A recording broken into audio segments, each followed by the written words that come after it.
The rooftop of the Ashford Grand was a cathedral of glass and gold. Crystal chandeliers shimmered above polished marble floors, refracting the city lights into fractured constellations. Beyond the railing, the skyline stretched like a jeweled crown, steel towers piercing the night, windows glowing in orderly rows, traffic flowing beneath like veins of molten fire. A string quartet played near the infinity pool, their bows moving in disciplined harmony while champagne glasses chimed in delicate collisions. The country's most powerful names moved through the space in tailored tuxedos and silk gowns. Ministers, CEOs, heirs to empires built on oil, tech, politics. Conversations floated through the air, measured laughter, strategic promises, the soft murmur of alliances forming and dissolving over crystal flutes. Everything gleamed. Everything looked untouchable. And at the edge of it all, near the glass railing where the wind carried the faint scent of rain from miles away, she stood alone. Elara Whitmore wore silver that night, an understated, sculpted gown that caught the light without demanding it. Her hair fell in quiet waves over one shoulder. Diamonds traced her collarbone like disciplined stars. She looked like she belonged among them. She always had. But belonging was different from being seen. Across the rooftop, beneath the warm glow of chandeliers and admiration, stood the man she had loved for years. Adrian Vale, future senator, golden son of a political dynasty. The kind of man who never searched for attention because it naturally arranged itself around him. His tuxedo fit like it had been tailored for royalty. His posture was relaxed, confident, assured of its own gravity. People leaned toward him when he spoke. He didn't lean toward anyone, not even her. She had known him since they were children running through estate gardens while their parents negotiated over imported wine. She had shared textbooks with him at 16, sat in hospital corridors with him at 22 when his father collapsed from exhaustion, helped him draft his first campaign speech. She had been there for every chapter. She had just never been the story. "Elara," someone said warmly as they passed, offering a polite nod. She smiled the practiced smile of a woman who knew how to hold herself together in public. Because for years, that was her role. The oldest friend. The constant. The safe place. It sounded beautiful when others said it.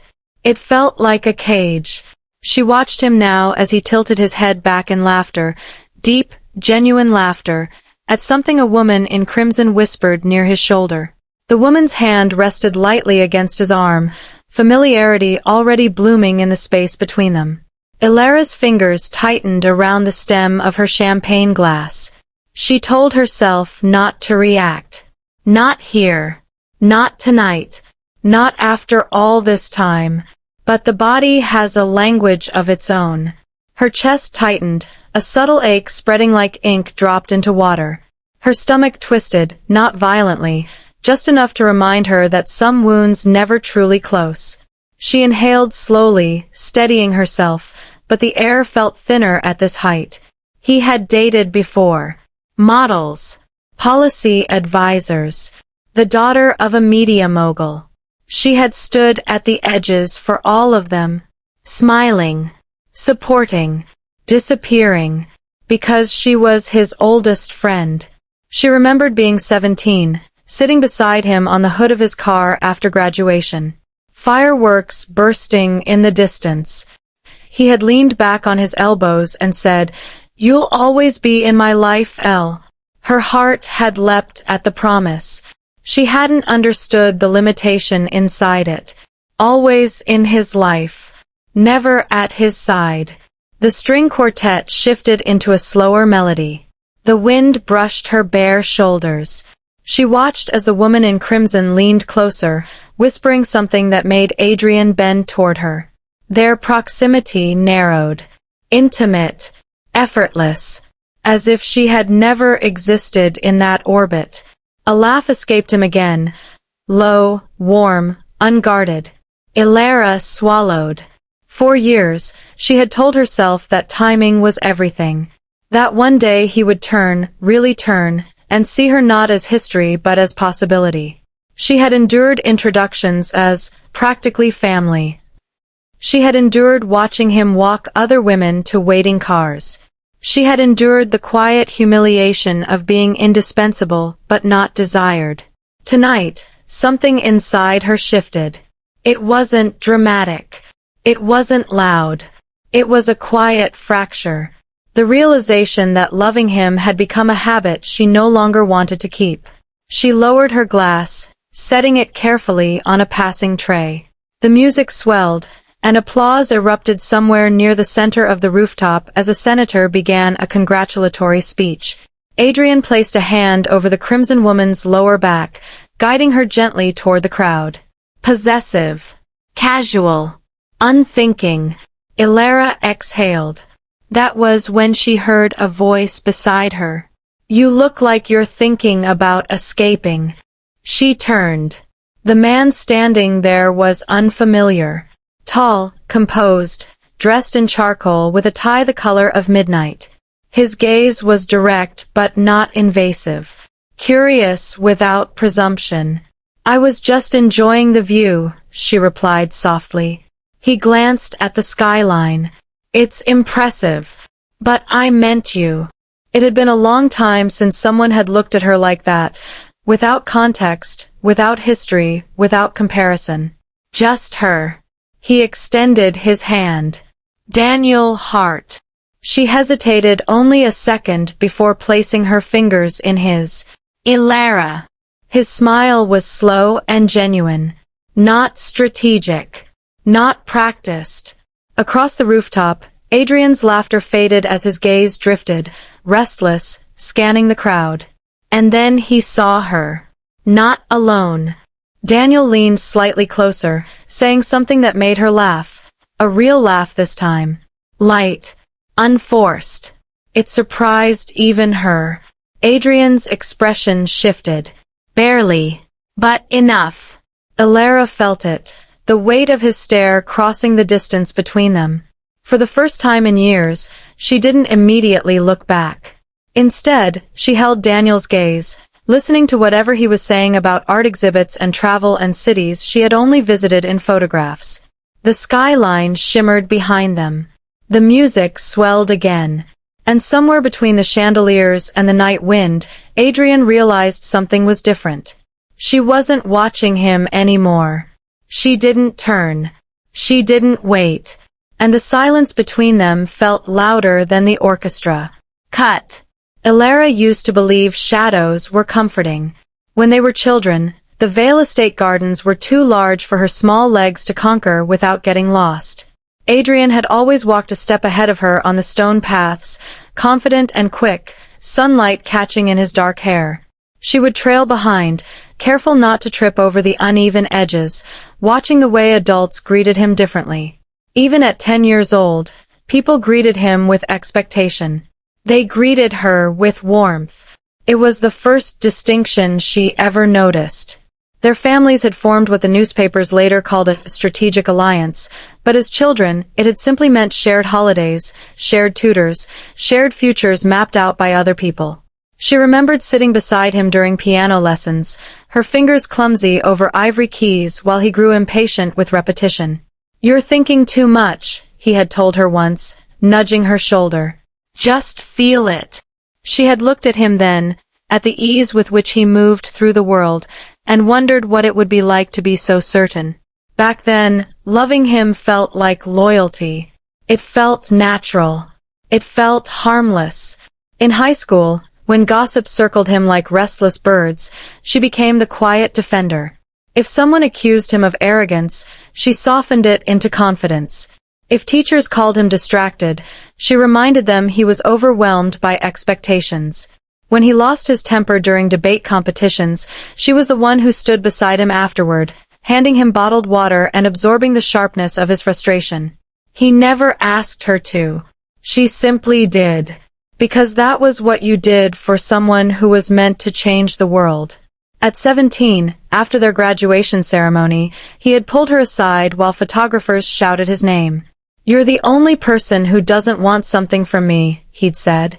The words had wrapped around her like silk. She hadn't understood that being wanted for nothing meant being chosen for nothing too. University only magnified the distance between how the world saw him and how she saw him. Adrian thrived in lecture halls and political forums. Professors remembered his arguments. Student leaders courted his approval. He carried ambition like a well-tailored coat, effortless, inevitable. Ilara studied fine arts, though she rarely admitted how much it mattered to her. When exhibitions opened on campus, she would invite him with a hopeful smile. He would try. Sometimes he came late. Sometimes he left early. Sometimes he forgot entirely. But he always apologized in a way that made her feel guilty for wanting more. "You know how my schedule is," he would say, brushing a kiss against her temple like a brother might. "You're the one who understands." She understood everything. That was the problem. She understood when he started dating Vanessa, the economics major with a sharp laugh and sharper ambition. Ilara had helped him pick out the navy suit he wore on their first official gala appearance. She had even adjusted his tie while Vanessa waited downstairs in a black car. "You'd make a great wife someday," he joked lightly as she straightened the fabric. The word wife had burned in her throat.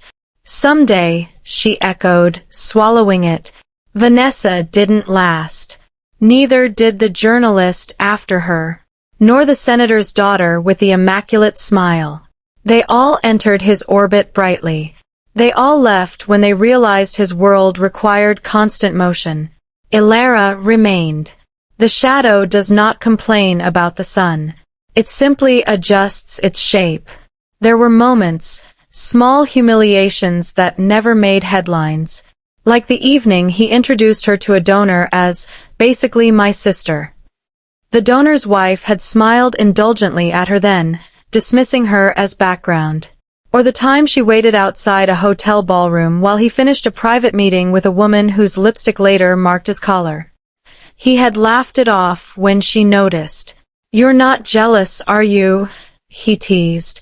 She had forced a laugh in return. "Of course not.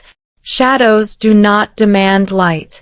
And yet, every time he leaned on her, after a failed policy proposal, after a scathing article, after an argument with his father, he came to her apartment, sat at her small kitchen table, rested his head in his hands. "You're my anchor," he told her once, voice heavy with exhaustion. Anchor. Not partner. Not future. She absorbed his fears like rain into soil, never asking who absorbed hers. By the time he began preparing his first mayoral campaign, their roles were carved into stone. She helped draft speeches, smoothing the sharp edges of his rhetoric into something humane. She stayed up past midnight revising phrasing while he attended networking dinners. When the press praised his authenticity, he smiled modestly. Only she knew how much of that authenticity had passed through her hands. And still, when cameras flashed and applause rose, she stood at the edge of the stage, clapping, watching, waiting for him to look her way. He rarely did. The shadow had grown comfortable, until it began to suffocate her. The email arrived on a quiet Tuesday afternoon. Ilara had been alone in her studio, sunlight slanting across unfinished canvases, when her phone vibrated on the paint-streaked desk. She nearly ignored it. Notifications were constant lately. Event invitations, charity confirmations, reminders about Adrian's upcoming appearances. But this message was different. The subject line read, International Fellowship, Final Selection. Her heart stuttered. She had applied months ago in a moment of restless courage, submitting her portfolio to a prestigious arts foundation in Paris. She hadn't told Adrian. She hadn't told anyone. She hadn't expected to be chosen. Her hands trembled slightly as she opened it. She had been accepted. 6 months abroad. Full sponsorship. A private studio space overlooking the Seine. An exhibition opportunity at the end of the program. The words blurred for a moment as something unfamiliar swelled in her chest. Freedom. not as an accessory to someone else's ambition, but her own. The studio felt different suddenly, larger, brighter. The air seemed to hum with possibility. She walked to the window, pressing her palm against cool glass. Paris. A city where no one would introduce her as anyone's oldest friend, where her name might stand alone. Her first instinct was to call him, to tell him everything, to hear him say he was proud. But she hesitated. She imagined the pause in his voice as he calculated the timing against his campaign schedule. Imagined him saying, 6 months? That's a long time. Imagined the subtle guilt in his tone. You're the one who understands. She lowered the phone without dialing. For the first time in years, she kept something for herself. In the weeks that followed, Daniel began appearing more often at events. He wasn't loud or aggressive in his attention. He simply showed up, at gallery openings, at policy fundraisers, at quiet charity dinners where Adrian dominated the conversation. Daniel listened when she spoke. He asked about her work. He remembered details. One evening, during a small rooftop fundraiser for arts education, Daniel stood beside her as she explained the symbolism behind a mural she had recently completed. You paint like someone who's trying to escape, he observed gently. She smiled faintly. Maybe I am. Across the terrace, Adrian's gaze flickered toward them more than once. It was subtle. A tightening around his mouth. A delay before he returned to his conversation. Ilara noticed. She didn't linger on it. She began answering Daniel's messages more quickly than she answered Adrian's. She began declining last-minute requests. When Adrian texted at 11 one night, "Can you review tomorrow's speech? Urgent." She stared at the screen for a long moment. Then she typed, "I can't tonight." The 3 dots appeared instantly. Everything okay? She considered how to respond. Everything was changing. Yes, she wrote finally. Just busy. The word felt foreign. Busy with her own life. A few days later, he called unexpectedly. "There's a donor dinner tomorrow," he said. "I want you there." He didn't ask. He assumed. She sat at her studio desk, fellowship documents spread before her. "I can't," she replied. A pause. "You've never missed one." There it was. The quiet accusation. She inhaled slowly. "I have plans. With Daniel." The name slipped out sharper than intended. Silence hung between them. Something was shifting, stretching, threatening to snap. He recovered quickly. "I just think it's important you're there." Important. For him. She looked around her studio, at canvases half-finished, at the acceptance email still open on her laptop, at a future that no longer required permission. "I'm busy," she said softly. Not apologetic. Not defensive. Just true. On the other end of the line, Adrian didn't respond immediately.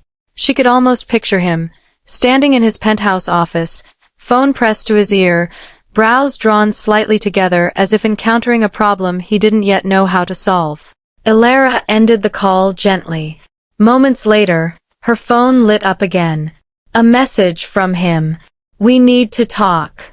She didn't answer. Across the city, Adrian stared at his screen longer than necessary. The gala rooftop from days earlier replayed in his mind, her laughter with Daniel, the way she hadn't turned when he looked. 4 years, she had been the constant shadow at his side. Shadows didn't move on their own. Did they? He typed another message. Deleted it. Typed again. Stopped. And for the first time, uncertainty crept into a space he had always assumed was secure. He stared at his phone a little longer, waiting for something that did not come. Jealousy is never loud at first. It is quiet. It seeps in. It corrodes from the inside. And when he walks into that restaurant, He has no idea his world is about to tilt. The evening had already been irritating. Traffic lights in endless red. 3 missed calls from investors. A board member questioning his expansion strategy.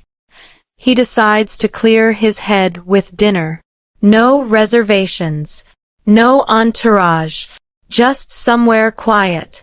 The hostess smiles politely and gestures toward the main hall. He steps inside. And then he sees her. At first, it's just a flash of familiar dark hair falling over a silk shoulder. Then the curve of her neck. Then her laugh. That laugh. Time slows. She's sitting across from a man he has never seen before. The lighting above their table is warm, soft amber glow catching the shimmer of her dress. Not overly revealing. Just enough to remind anyone looking that she is a woman now, not the girl who once ran errands for him between classes. Her posture is different. Open. Relaxed. Her elbows rest lightly on the table as she leans forward, listening. Actually listening. Not the polite nod she used to give when he rambled about business deals or other women. The man across from her is composed. Mid-30s. Clean cut. Tailored suit without screaming for attention. A simple silver watch. No flashy arrogance. Just quiet confidence. He says something. She laughs again. Not forced. Not restrained. Free. The sound hits him in the chest like a physical impact. The man reaches across the table, not abruptly, not possessively, but gently. He brushes something from her wrist. Maybe a drop of sauce. Maybe nothing at all. His fingers linger for half a second too long. She doesn't pull away. The world narrows. The hum of conversations fades into static. He stands frozen near the entrance, fingers tightening slowly around his car keys. Then the man does something worse. He smiles at her the way a man smiles when he is certain. Certain she will respond. Certain she likes him. Certain she is available. And she smiles back. The hostess clears her throat. Sir. He forces his legs to move. Each step toward their table feels deliberate, measured, dangerous. She notices him first. Her smile falters, just slightly. Not guilt, not fear. Surprise. Hey, she says softly. The man turns. He studies him without hostility, without insecurity. Just a calm, assessing glance. Didn't expect to see you here, she continues, standing halfway. He doesn't greet her. He doesn't look at the man. His eyes remain on her. You're here. Brilliant observation. She straightens fully now. Something in her composure shifts. Less nervous, more firm. Yes, I am. A beat of silence. The man rises from his chair. He extends a hand first. Good evening. I'm Daniel. The handshake is solid, balanced, not competitive. He grips back, a fraction tighter than necessary. And you are? Daniel asks. Before he can answer, she speaks. This is... She pauses just a fraction. Just long enough to hurt. My childhood friend. Friend. The word lands like an insult. Daniel nods politely. She's told me about you. Oh, has she? What exactly did she say? Did she mention the nights she stayed up proofreading his proposals? Did she mention covering for him when he forgot anniversaries with other women? Did she mention waiting? He forces a thin smile. I see. Daniel glances at her briefly. There's a silent conversation between them. Comfortable. Unspoken. Then she does it. She reaches for Daniel's arm. Not tightly. Not as a shield. Just naturally. We were just finishing up, she says. Actually. She looks directly at him now. We're celebrating. Celebrating what? The question leaves his mouth before he can stop it. Daniel's thumb brushes lightly against her elbow. Our relationship, Daniel answers calmly. We made it official tonight. The air shifts. Official. The word echoes louder than it should. She nods. No hesitation. Yes. He's my boyfriend. Boyfriend. Her voice doesn't tremble. She doesn't glance at him for approval. She doesn't apologize. She owns it. And for the first time in years, he feels something he does not recognize immediately. Heat. Sharp. Ugly. Daniel pulls out her chair as she reaches for her purse. A small gesture. Traditional. Effortless. When she stands, Daniel's hand settles at the small of her back to guide her. The contact is subtle, but it ignites something feral inside him. He notices everything now. The way her body doesn't stiffen under Daniel's touch. The way she tilts slightly toward him while walking. The way their shoulders brush and remain brushing. Daniel turns back to him politely. Nice meeting you. Was it? She hesitates half a second. Take care, she says softly. Softly. Not the warm tone she once reserved only for him. They walk past. Daniel's hand remains on her waist as they pass his shoulder. That's when it happens. His jaw tightens so hard it aches. He does not turn around. But he listens. Her laughter fades into the distance. And in that fading sound, something cracks. The next morning, he sits in a glass-walled conference room overlooking the city. A presentation is being delivered. Charts. Growth margins. Expansion statistics. He hears none of it. All he sees is Daniel's hand at her waist. All he hears is, "He's my boyfriend." Sir. The analyst pauses mid-slide. He blinks. Yes. Your thoughts. He has none. Or rather, he has too many. Why did it bother him? She's free. She was always free. He was the one who kept things undefined. He was the one who dated others openly. He was the one who said, "We're just close." So why does his chest tighten every time he imagines Daniel touching her? The meeting drags. He snaps at someone for misplacing a decimal. He dismisses a proposal without reading it fully. He checks his phone twice. Not for business. For her. There's nothing. No message. No missed call. Why would there be? At lunch, a colleague jokes about dating apps.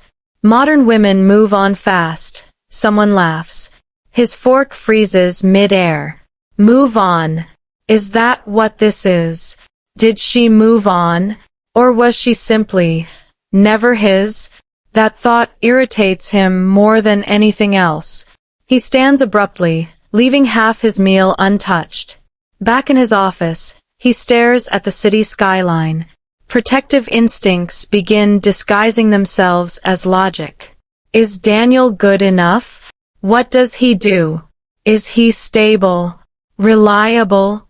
Does he understand her habits? Her moods? Her fears? He convinces himself it's concern. After all, he's known her longer. He knows she overthinks before presentations. He knows she skips breakfast when stressed. He knows she pretends she's fine when she's not. Does Daniel know any of that? His phone buzzes. For one reckless second, he hopes it's her. It isn't. Impulse overrides pride. He opens her social media profile. He rarely checked it before. He never had to. Now he scrolls. There. A photo posted 20 minutes ago. 2 wine glasses. Caption, "To new beginnings." His stomach twists. He zooms in. Daniel's hand is visible in the corner of the frame, close to hers. Not touching, but close. The possessiveness rises before he can analyze it. He doesn't like it. He doesn't like the idea of another man learning her laugh, learning her scent, learning the way she curls her fingers when nervous. By evening, irritation morphs into action. He sends her a message. Simple. Got home safe. It's a harmless question. Protective. Friendly. Safe. She replies 10 minutes later. Yes. Daniel dropped me off. Thanks. Daniel. She uses his name casually. Comfortably. His grip tightens around the phone. He types. Deletes. Types again. Be careful. 2 words. Loaded with meaning he refuses to acknowledge. This is the first time he has ever felt the urge to warn another man without reason. And he doesn't like what that says about him. 3 days later, he sees them again. This time, it isn't accidental. He tells himself he's just in the area. He tells himself it's coincidence. It isn't. They're outside a bookstore cafe. She's holding a bag against her chest, animatedly describing something. Daniel listens attentively. Actually listens. Then he does it again. His hand slides around her waist. Not tentative. Familiar. Claiming. She laughs and leans into him. Leans. Into. Him. Something dark flares behind his ribs. He doesn't approach this time. He watches from across the street. Watches Daniel lower his head to hear her better. Watches her place her hand lightly on Daniel's chest when laughing too hard. That gesture used to belong to him, didn't it? Or did he simply assume it did? That night, it gets worse. A tagged post appears online. Daniel's account. A photo of them at the cafe. She's mid-laughter. His arm firmly around her waist. The caption. Lucky. Just that. Lucky. Comments flood in. You two look perfect. Finally official. She's glowing. Glowing. He stares at the photo too long. Zooms in too far. Her expression is different from what he remembers. Less restrained. Less cautious. Free. The jealousy stops being abstract. It becomes physical. He hates seeing her touched. Not theoretically. Viscerally. He hates the way Daniel's hand fits at her waist. Hates the way she allows it. Hates that she looks happy. The realization creeps in slowly, like a confession whispered in the dark. It's not about protection. It's not about concern. It's not about history. It's possession. He doesn't want her with someone else. Not because she belongs to him, but because he cannot stand the idea that she might not. He locks his phone. The room feels smaller. For the first time in years, control slips through his fingers. And in that loss of control, he understands the truth. He hates seeing her touched. And that hatred is dangerously close to love. The rain starts without warning. A violent summer downpour that turns the city silver and blurred in seconds.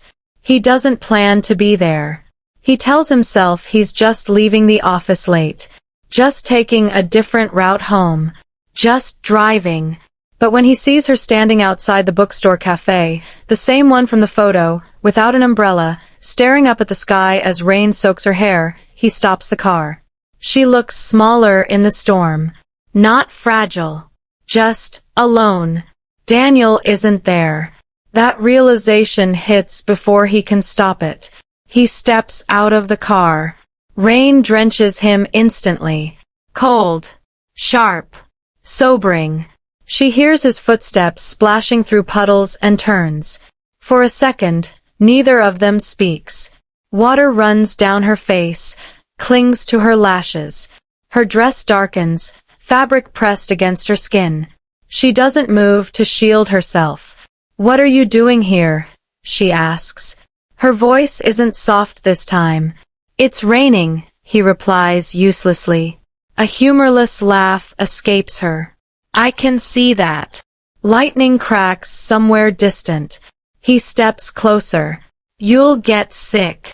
Daniel was supposed to pick me up, she says. Not defensively, just factually. He got stuck at work. The name lands between them again. He hates that it still matters. Call a car, he says. I did. Silence stretches. Rain pounds harder. Her hair is plastered to her cheeks now. She wipes at it impatiently. Why are you really here? She asks. The question isn't casual. It's sharp. He opens his mouth. Nothing comes out, because the truth would sound insane. I drove around this block 3 times. I've been watching your social media. I can't sleep when I imagine him touching you. Instead, he says, I was nearby. Her eyes flash. Stop lying. The storm seems to quiet around them. He stiffens. I'm not. You are. She steps closer now. Rain drips from her chin, but she doesn't care. You always lie when it's about feelings. His jaw tightens. That's not fair. Isn't it? Her voice cracks, not weak, but furious. For years I stood next to you. For years I watched you choose everyone else. I listened to you talk about other women like I was your assistant. The words hit harder than the rain. You never said anything, he fires back. I shouldn't have had to, she snaps. Lightning flashes again, illuminating the hurt in her expression. I was there, she continues, voice shaking now. Every time you needed something, every time you messed up, every time you got bored. He flinches. And now, she says, stepping even closer, now that someone else is treating me like I matter, now you suddenly care? The accusation lands clean, direct. Why now? She demands. 3 words. Why now? The question he's been avoiding. Rain runs down his temples, into his eyes. He doesn't blink. Because he doesn't have an answer that doesn't make him look selfish. Because admitting the truth would mean admitting he took her for granted. Because admitting the truth means risking everything. Silence. Heavy. Thunder rolls above them. She searches his face. Waiting. He opens his mouth again. Closes it. The silence becomes its own confession. Her expression shifts. Not anger anymore. Disappointment. That's what I thought, she whispers. She steps back. And that's when panic hits. Real panic. The kind that claws at your ribs. I don't like him touching you. The words escape before pride can stop them. The rain seems to freeze midair. She stares at him. What? His breathing turns uneven. I don't like seeing him put his hands on you. I don't like the way you look at him. The truth spills now, uncontrolled. I don't like knowing he gets to hear you laugh like that. Her lips part slightly. He steps forward. It makes me... He struggles for the word. Jealous. Terrified. Exposed. Crazy. The confession hangs between them. For a second, the storm is the only sound left. She steps closer. Slowly. Carefully. Say it properly, she whispers. His heart is pounding so hard he can hear it in his ears. I don't want you with him, he says. That's not enough. Rain runs down both their faces, indistinguishable from tears. Then what do you want? She asks. He looks at her like he's seeing her clearly for the first time. Not as the constant. Not as the safety net. Not as the girl who would always stay. But as a woman who could walk away. I want you, he says. It isn't loud. It isn't dramatic. It's raw. The air shifts. Years collapse in that space between them. All the almosts. All the swallowed words. All the nights she waited. She inhales sharply. And then she does something neither of them planned. She reaches up. Her fingers curl into the front of his rain-soaked shirt. And she kisses him. It isn't rushed. It isn't frantic. It's slow. Tentative at first, like testing a memory. Her lips are cold from the rain. Soft. He freezes for half a heartbeat.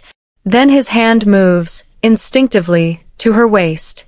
That familiar curve. But this time it isn't jealousy. It's connection. Electric. The world narrows to the press of her mouth against his. Rain slides down their faces, their necks, between them. Her other hand rises to his jaw. He deepens the kiss, carefully, like he's afraid she'll disappear. Every suppressed emotion detonates at once. The years of tension, the stolen glances, the unfinished sentences. Seconds stretch into something endless. When they finally pull apart, their foreheads rest together. Breath mingling, eyes closed. The world feels rewritten. Reality crashes in just as quickly. Daniel. History. Reputation. Consequences. He pulls back first. Abruptly. Her hands fall from his shirt. "What are you doing?" she asks softly. He runs a hand through his soaked hair, pacing one step away like he needs distance to think. This, he gestures between them. This would ruin everything. The words sound wrong even as he says them. Her face drains of color. Ruin what? She asks. Us, he says. Our friendship. The balance. Everything we built. She stares at him like she doesn't recognize him. You just kissed me. I know. And now you're talking about balance? His chest tightens. You're with someone, he says, grasping for logic. You just started something real. If we cross this line, we already crossed it. Rain continues falling, but it feels colder now. You don't even know if this is real, he pushes. Maybe this is just jealousy. Maybe I just reacted. The word stings. Reacted. Like she's an impulse. Like she's a mistake. Her eyes glisten, not from rain this time. So that's what I am, she whispers. A reaction? He steps toward her again. That's not what I meant. Then what did you mean? He doesn't have a clean answer. And that hesitation is everything. She laughs softly, but it's broken. For years I waited for you to choose me, she says. Not because I was convenient, not because someone else almost took me, but because you wanted me. He swallows. I do want you. Only when you're about to lose me. The truth slices clean. He can't deny it. Her shoulders straighten. The vulnerability disappears, replaced by something colder. Resolved. I won't be your almost, she says quietly. The words land heavier than thunder. You don't get to wake up just because someone else valued me first. He reaches for her wrist. She pulls back. That small movement devastates more than shouting ever could. I deserve someone who chooses me without hesitation, she continues. Not someone who panics. I'm not panicking. You are. And she's right. She takes one step backward into the rain. Then another. He doesn't follow. Because part of him is still calculating risks. Still afraid. Still protecting the version of life he understands. She watches him for one final second. Searching for something. A decision. A chase. A certainty. He says nothing. So she nods. Not in agreement. In acceptance. Goodbye, she whispers. She turns. And walks into the rain. Her silhouette blurs in the storm, water swallowing her outline. He stands there, soaked and motionless, as realization sets in too late. The kiss wasn't the turning point. His fear was. And as she disappears down the street, rain washing away the heat of their first and possibly last kiss, he understands something terrifying. This time, she might not come back. The email arrives at 2:14 a.m. She reads it twice, then a third time, just to be certain her tired eyes aren't imagining it. Congratulations! We are pleased to offer you the International Arts Fellowship in Florence. Florence. Another country. Another life. 6 months. Possibly longer. Her hands tremble slightly, not from doubt, but from the weight of timing. 3 days ago, she kissed the man she had loved for years. 3 days ago, he let her walk away. The universe has a cruel sense of symmetry. She closes her laptop slowly and sits in silence. This is the opportunity she once told him about, back when they were younger, sitting on his penthouse rooftop, dreaming aloud. You'd thrive abroad, he had said casually back then. You're too talented to stay small. He won't remember saying that. She does. By morning, her decision is made. She accepts. Packing is quiet, methodical, clothes folded neatly, sketchbooks stacked carefully, paintbrushes wrapped in cloth like fragile relics. She pauses when she reaches the small wooden box in her drawer. Inside, ticket stubs, old photos, a napkin from a university cafe where he once scribbled a business idea while she doodled beside him. She runs her thumb over the faded ink. For a second, she almost laughs. He always moved forward. She always stayed. Not this time. Her phone lights up on the bed beside her. His name. No, not a call. Just a notification from a mutual group chat. Her chest tightens anyway. She wonders if he knows. If someone told him. If he even cares. At the airport, the world feels unreal. Rolling suitcases. Departure boards flickering. Families embracing in dramatic goodbyes. She stands alone near gate 22. Boarding in 30 minutes.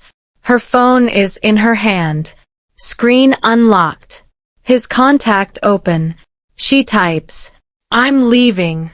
Deletes it. Types again. Florence. Fellowship. 6 months. Deletes. What does she want? Closure? Reaction? Proof he would finally choose her? Her thumb hovers over the call button. Just one press. She imagines his voice. Imagines him saying her name. Imagines him asking her to stay. The boarding announcement interrupts her thoughts. Passengers for Flight 307 to Florence may now begin boarding. Her throat tightens. This is it. She locks her phone. Drops it into her bag.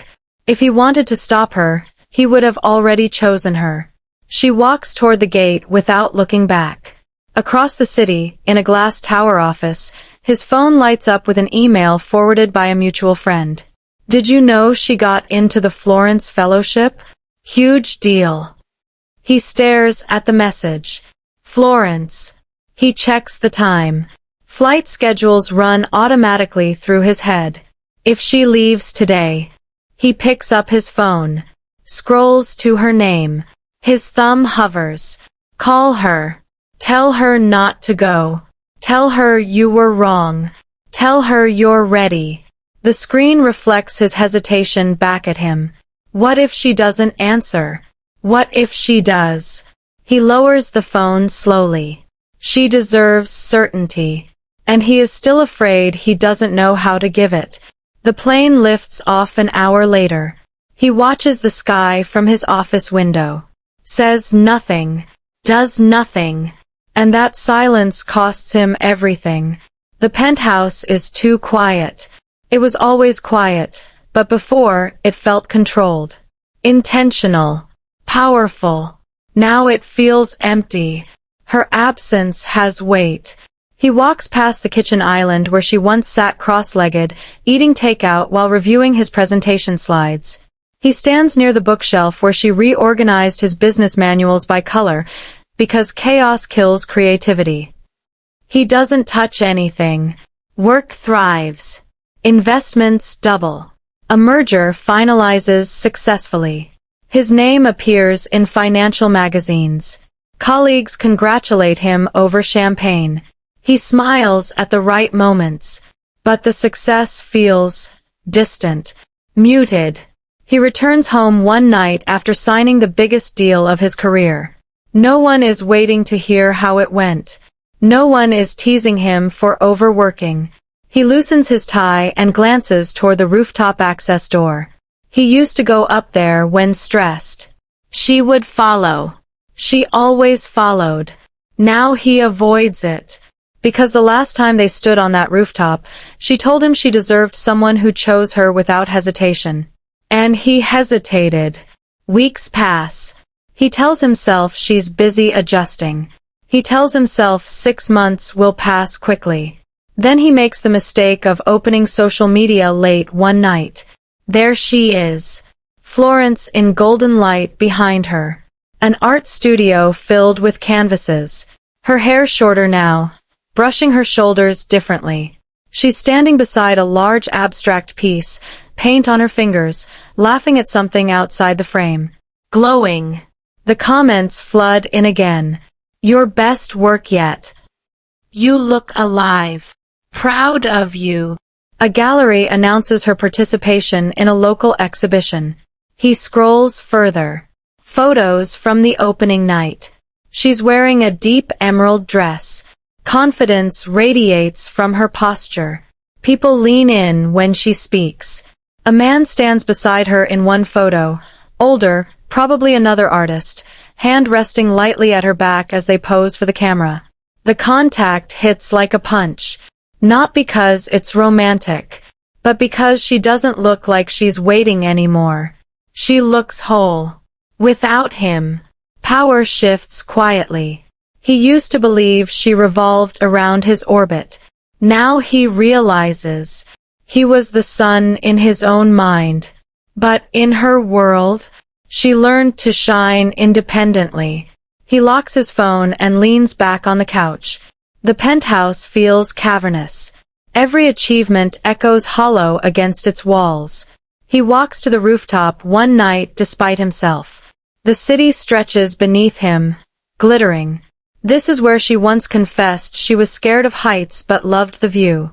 He remembers her gripping his sleeve the first time she stepped too close to the edge. Don't let me fall, she joked. He didn't.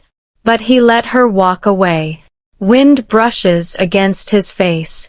He finally allows himself to imagine something unbearable. What if she doesn't come back? Not physically, emotionally. What if Florence gives her someone braver? Someone decisive? Someone who doesn't flinch when it's time to choose? The thought is suffocating. He looks out over the city he conquered. And for the first time, it doesn't feel like victory. It feels like loss. It happens unexpectedly. He's at dinner with his younger sister, one of the few people who knows him well enough to read between his silences. She studies him over her glass of wine. You look tired, she says. I'm fine. You're not. He exhales slowly. She doesn't push often, but tonight she does. Is this about her? He stills. You noticed. Everyone noticed, she replies gently. You only started acting human when she stopped orbiting you. The comment stings, but it isn't cruel. It's honest. He stares at the tablecloth for a long moment. Then something shifts. The defenses loosen. I loved her, he says quietly. The admission feels foreign in his mouth. His sister doesn't react dramatically. She just waits. I loved her, he repeats, firmer this time. I was just afraid. Of what? He laughs softly. losing control, needing someone that much. If she became essential, I'd have something to lose. His sister tilts her head. You already lost her. The simplicity of it hits harder than any accusation. He nods slowly. I thought keeping things undefined meant keeping them safe, he continues. But all it did was keep me safe. And her? She asks. He swallows. It kept her waiting. Silence settles between them. This isn't jealousy anymore. It isn't possession. It's clarity. He doesn't hate seeing her touched. He hates that he never reached for her when he had the chance. I don't want to be the reason she learns to live without me, he says finally.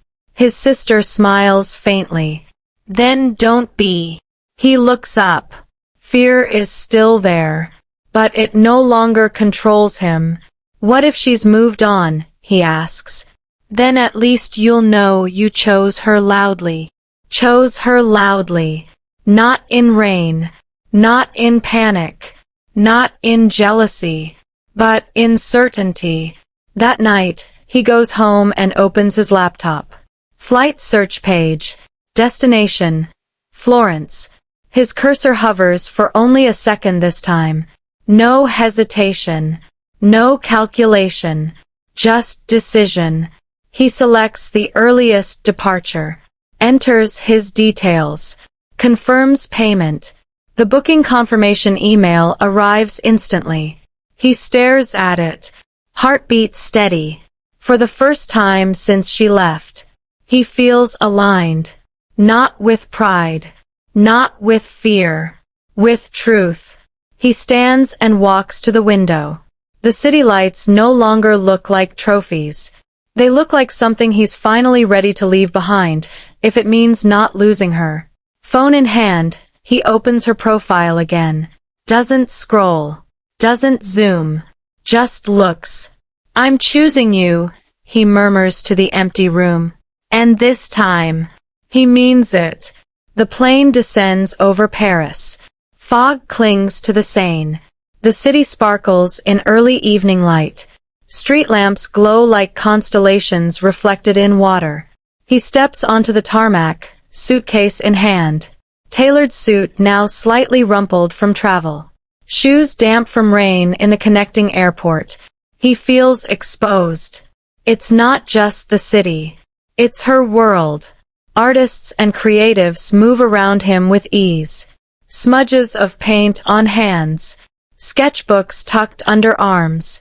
Hair tied loosely or in wild curls. Conversations in half-finished sentences. Laughter loud, unrestrained. Freedom in motion. He sticks out. Too polished. Too controlled. Too deliberate.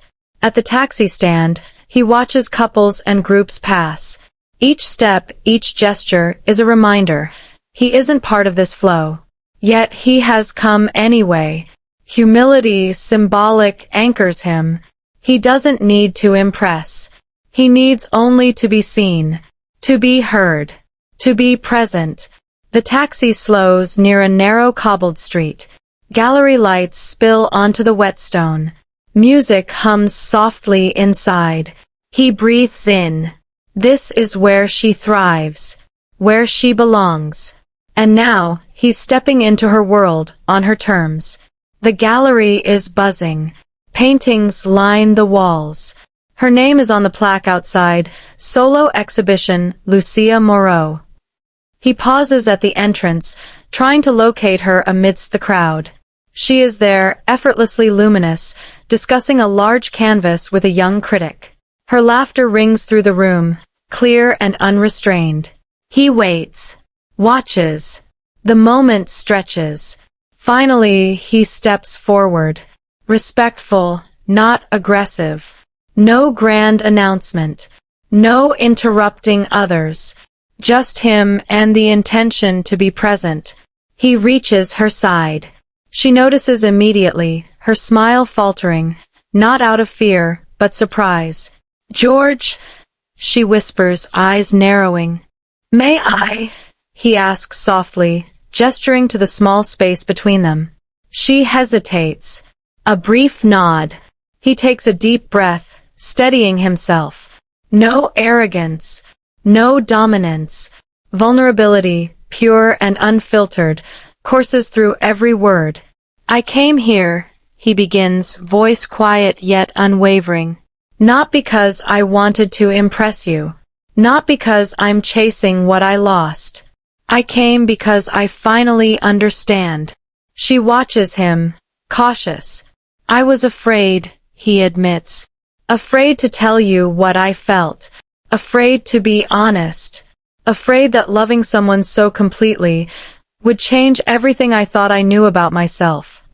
He pauses, letting the confession land. The hum of the gallery fades into silence around them, the world narrowing to just the two of them. I've watched you grow, he continues. I watched from afar while you became everything I was too afraid to let you be. And I realized, he swallows, voice thickening slightly, that my hesitation cost me us. And I don't want that anymore. She steps back slightly, conflicted. George, this isn't the rain anymore. You can't just.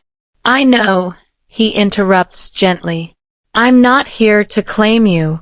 I'm not here to command your choice. I'm here to be honest. To show you that my love isn't reactionary anymore. It isn't jealousy. It isn't fear. It's clarity. I choose you. A hush falls over the small crowd that has been gathering. People sense the gravity. Not a spectacle, just truth laid bare. She searches his eyes, looking for something.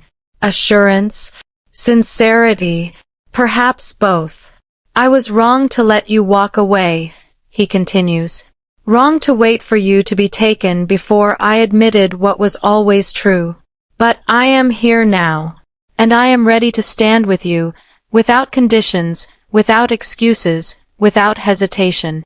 The gallery air feels thick. Her heart pounds. His voice is steady, but the raw honesty pierces every corner of her defenses. Tears threaten, but she holds them.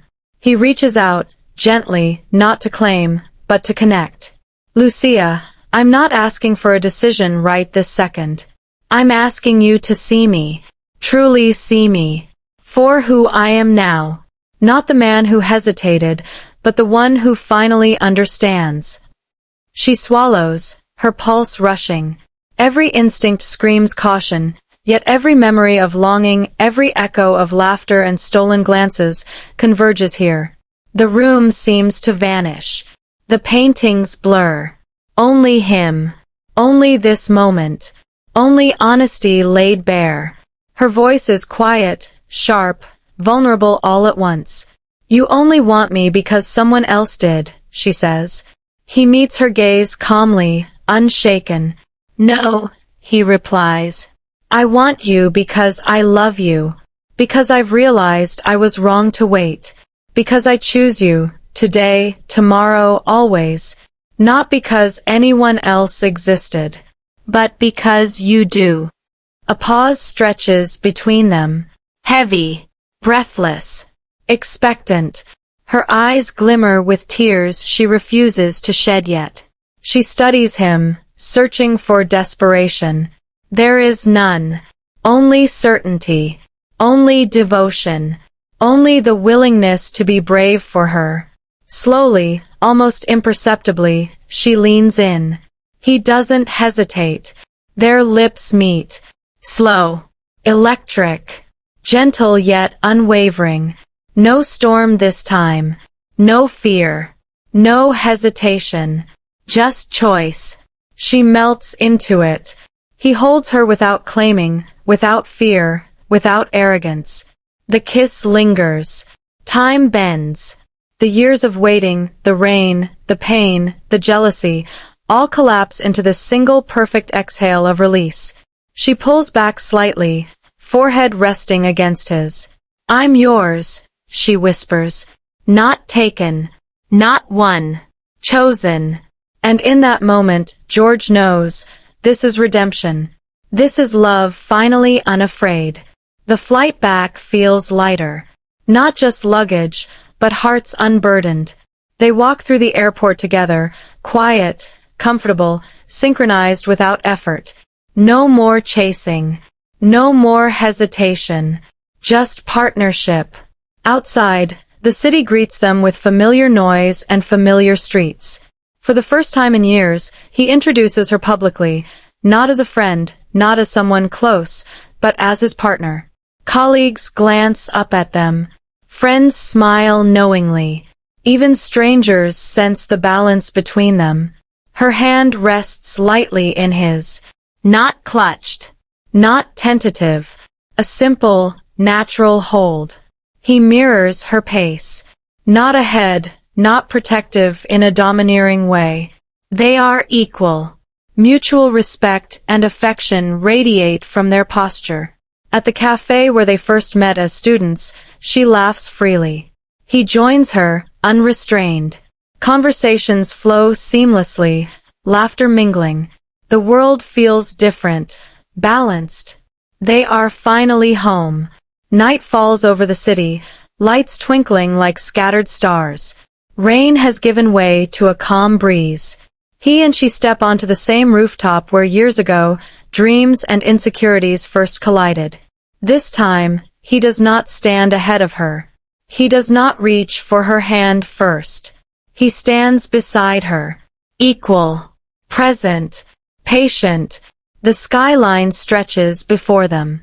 Their reflections ripple faintly in the glass barrier. She leans slightly into him. He tilts just enough to meet her shoulder. No words are needed. He lets her take the view. He lets her take the lead. This is the quiet power of choice, of respect, of love finally expressed without fear. The night hums gently. Traffic below. Distant laughter from streets. Lights reflecting in her eyes. He exhales. She sighs. The weight of years, of missed chances, of silences, they dissolve here. For a long moment, they simply exist. Together. Balanced. Whole. Then he murmurs, voice soft, steady. For years, she loved him in silence. Now, he loved her out loud. They exchange a smile, small but luminous. No drama. No grand gestures. Just a shared certainty. The camera of the mind pans out. The city twinkles around them. Two figures, side by side. Equal. Chosen. Free.